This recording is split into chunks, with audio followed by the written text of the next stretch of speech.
Sizden algan bulakni in batırga veririz. Şul batırını görüge saban duyga kiririz.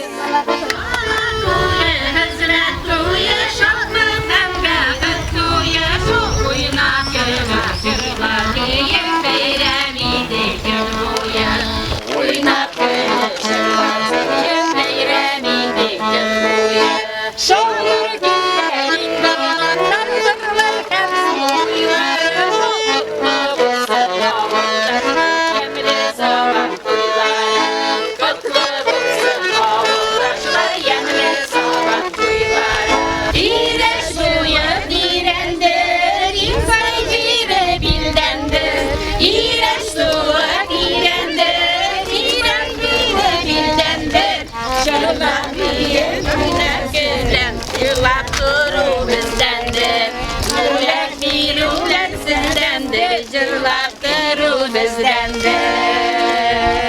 Sen algan bulakni in batırga veririz. Şul batırını görürge saban duyga kiririz. Jeyler imin bulsun, saban tuylar mübarek bulsun, kutlu bulsun, isen sağ, isen imin kır batırlarını bulaklasınlar.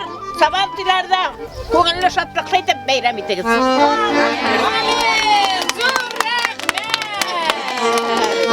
Beyram bilen sizle, ilersiz saban tuyları bilen. Buna olsa en böleki balaga.